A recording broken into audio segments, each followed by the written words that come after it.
According to IATA, considering the current geopolitical climate and the lockdowns, cargo volumes have gone down. What factors can drive recovery, and by when do you think that it will recover? Yeah, I think we see that the volume have gone down subsequently with the COVID and then with the Ukraine crisis, but it's starting to go up already, and it started around last year. Also, volume are going up because capacity is going up as well, so there is more capacity, so that's great. We see that the passenger flights are coming more and more, which is a huge part of the capacity, of course, on cargo. We think that next year peak season will be quite big, and then next year with the capacity going back, the flight will be back to pre-COVID situation. And when it comes to digitization, what are the biggest challenges when it comes to digitization in the air cargo industry? The biggest challenge actually is not the technical part, because technical part we are very late compared to other industries. So and that's really what CargoAi is about, is try to bring best practices and best technology from other industry and apply that to air cargo with our really expert team in air cargo. The challenge is more about change management, and we have so many people in this industry that have been there forever, and they have never changed the way they work because it was working okay. But now I think we pulled the elastic so much that now it has to go back and really change. And when you see how fast it's changing now with the digital booking and a few other initiatives that we are participating in, you really see that it has started to change in the last 2 years drastically, and then the airline are being digitalized much more. The freight forwarder are asking for that. The user experience is a key part as well, and now you don't have a black screen with green dots that you have to type in. You have really useful tools, so it's changing. You mentioned mindset, like sometimes you do. So how do you counter that? Like how do you deal? So it's a lot of. First, we hire people that are really coming from this industry, so they speak the same language. So we don't have to train them to know what is an airway bill, what is a chargeable weight, and that's half of our team. The other half is really tech experts coming from other industry that can bring these innovative ideas, and that's how we basically, when we talk to our customer who are freight forwarder or airlines, we speak the same language. So in terms of mindset, at least we don't have to break the barrier and to say, okay, to explain what we are doing, because we speak the same language. And then because we have a great user experience, a great technology, then it's really come naturally now. Now talking about sustainability, there's a big thrust going towards sustainability today. How can we incorporate sustainability in this global supply chain? Yeah, so for us, sustainability is not a buzzword at all. It's really something, it's a duty that we feel we have. So we are a recent company. We started 3 years ago. We have a young team. We are 30 people. And I will say that the average age of our team is probably 26 years old. So sustainability is really core to every one of us. And that's the first point. The second point is that being having a marketplace where we compare all the airlines, we are in a unique position to have an impact on sustainability, because we can really start to influence the freight forwarder to not only look at price, not only look at what airlines is flying, but really push the airlines that have the most efficient routes, most efficient aircraft. And this is what we have done for the last year now, and we are pushing and growing into this space, because between a direct flight, as an example, and a non-direct flight, you can have 30% difference of CO2 emission. We measure that, we show that, we report that to our freight forwarder user, and again, we are passionate about that, and we think we can have an impact, because let's face it, air cargo is polluting. So if we can reduce by 30% emission because we just show the right flights, and because we can compare, then we actually can have a big impact. And can you tell us a bit about your CO2 tracker, and what are the biggest challenges when you went about developing? So our CO2 tracker that we launched in 2022 is something that all the data that we have, the aircraft code, we have the flight number, we have the shipment, so we can really calculate exactly for every shipment how much CO2 is going to spend on this aircraft.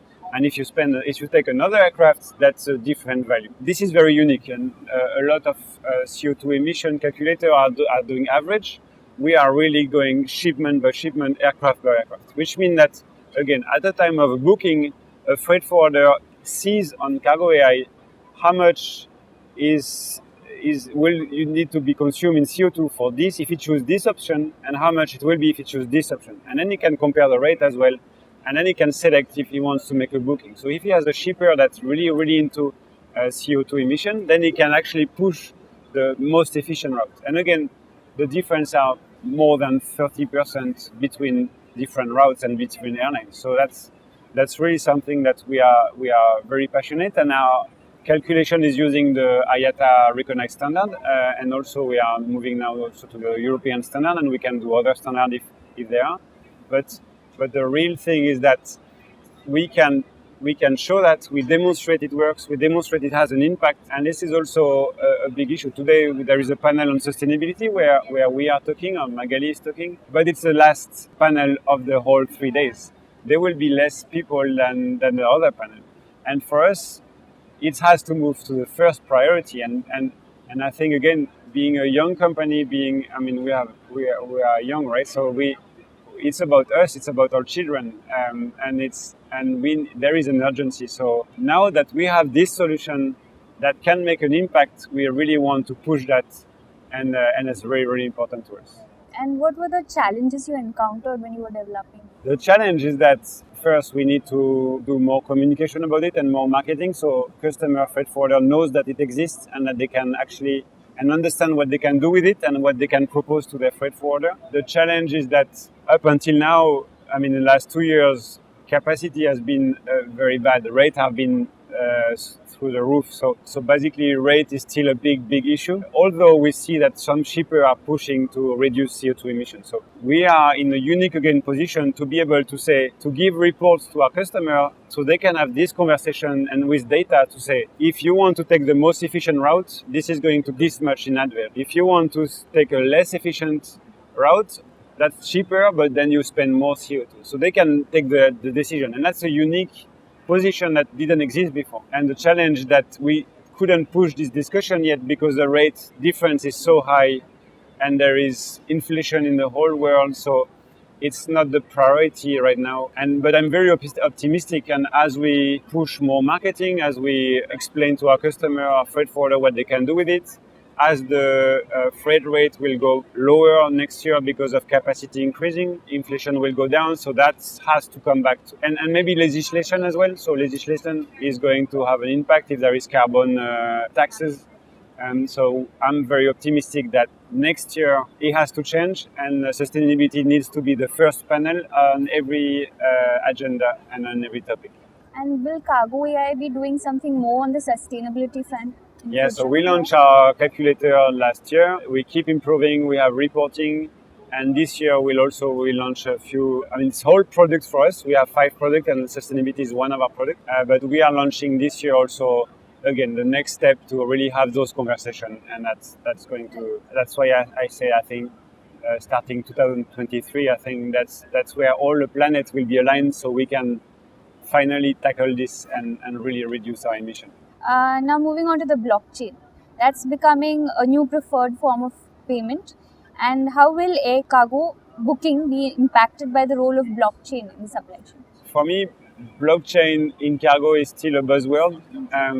We have to take it step by step. And I say the challenge of this industry is that people are not really ready to change. If you start to speak about blockchain to people, first they might be scared because they think about Bitcoin, and then everybody is it doesn't work. And blockchain is totally different. So I think the industry is not ready for blockchain at all. We have to go step by step. But then on our side, again, being the latest technology company in air cargo, and we have the latest technology, and that's a huge advantage because we don't have legacy system and we are agile. So for us, AI is the next step.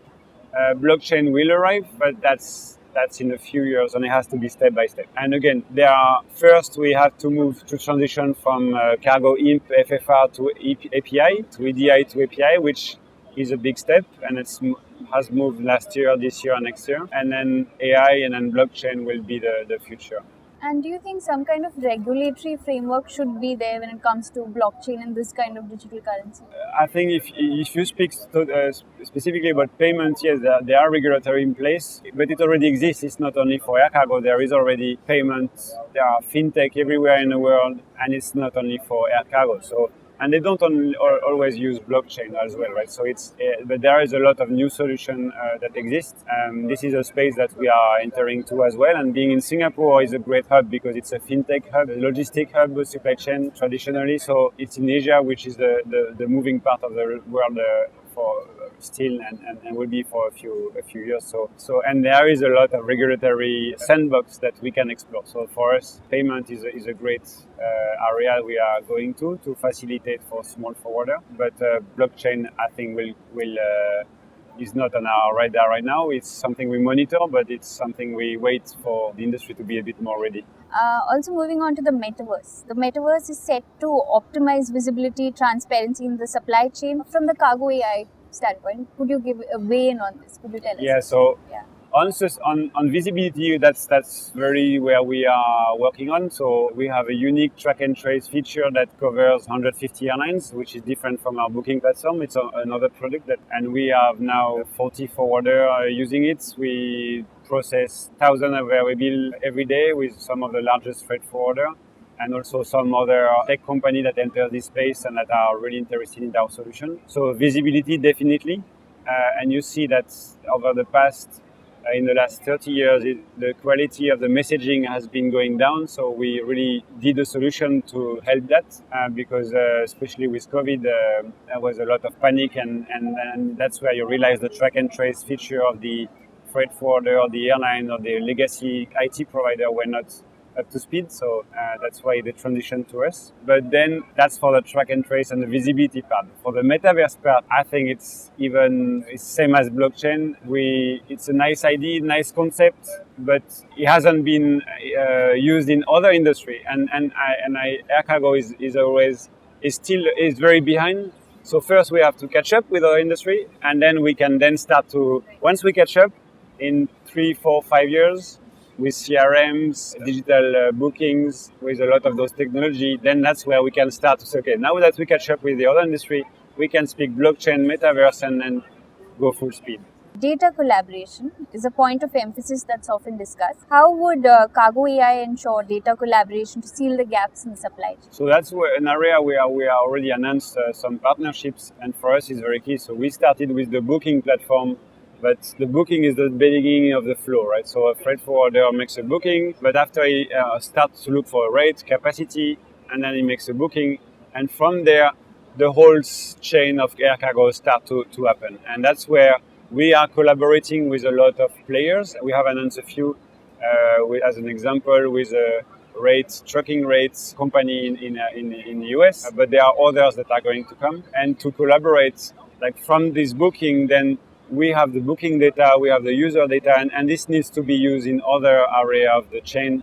And that's where we are plugging via API or via other solution to really facilitate the whole area. So that's really collaboration. So we are a tech company, an IT company. We don't want to do every business in air cargo. We want to facilitate that. And that's why we are doing the partnership route. Because there are some stuff we can do very great and some stuff that other people do great, and that's where we just collaborate. It's not even a partnership, it's just collaboration to make the whole chain easier.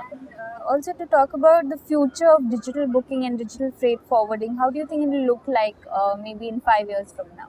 I mean, in 5 years, digital booking, I don't think we will speak about it anymore. It will be bookings, and then it will be standard, either on a website of a carrier or on a platform like CargoAi. I think what the value add that we will bring is it will be behind that. It will be the collaboration, as you say. It will be facilitating. So the speed that we go in terms of development is really unprecedented. Our team, we use product roadmap and product managing best practice of other industry, and the speed that we go is unprecedented. Every month we release tons of new feature on the app. That's not because we are smarter, it's because we are using product management technology that are in other industry. And that's where, compared to an airline, compared to a legacy IT provider, this is really new and really unprecedented. And so every month we have new release, new feature that are massive. And that's why 5 years for us is a very, very long time. Yeah, when you speak to a carrier, when he wants to do their own website for their booking platform on their website, it takes them 2-3 years. For us, we are already past that, and that goes very, very fast. You mentioned product design. So, when it comes to customer experience, does regional language is that a hurdle sometimes which you have to when you're expanding to new territories? So language is one part of customer experience, but if you look at it, people in their day-to-day life are using Facebook, are using WhatsApp, are using a lot of apps, right? And nobody has a manual of training manual to say, okay, how do I use Facebook? How do I use this app, right? But then in cargo, they go back to work, and then they are asked to work on a new system, a new cargo management, a new TMS, and they have to have a training of so many hours. And that's where I think is wrong. That's where you see that we haven't caught up. So CargoAi is when we started, the idea is that we'll really bring this user experience, user interface. So we don't need to train people. It's intuitive. You don't need to be trained if you want to book a flight ticket. You don't need, everybody knows that, right? So why do you need to be trained if you want to use a cargo management system to make a booking? You shouldn't. That's where user experience to where the button is or where the button are, how you interact with the app, where you click is very key to us. Which means that language is a bit secondary. We are in 103 countries with only English, and that was working well. Now, of course, we're improving, so we have launched 10 new languages, but it's really a nice to have. It was not mandatory to be able to be in 103 countries, and even in some countries where they don't speak English.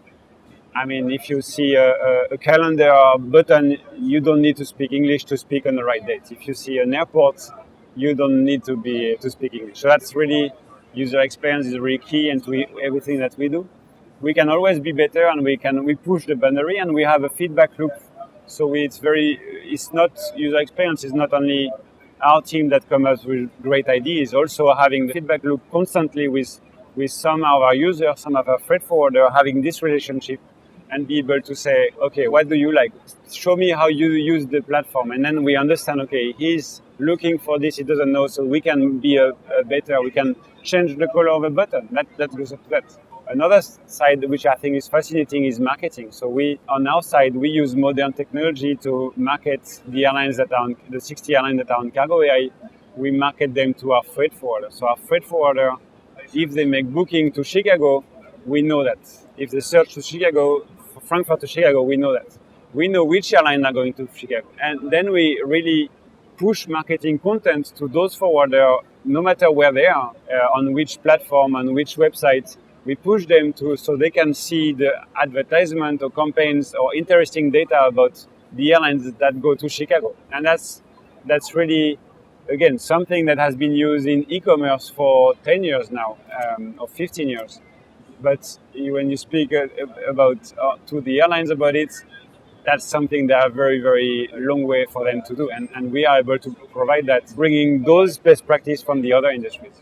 And what is CargoAi's long-term blueprint for the future now? Continuously innovating, continuously having a best product. I mean, we were very happy to win the awards yesterday, and I think it's a great recognition for our team and for our effort. And again, it shows that having people from the industry that knows what they're talking about, but also people from outside, and the mix is really what differentiates us from our other competitors, and really show how we understand this market and how at the same time we innovate. So keep innovating all the time, pushing new solution out there. I mean, there is a ton of stuff that we can do with data, with analytics, with marketing, payment. I mean, you name it.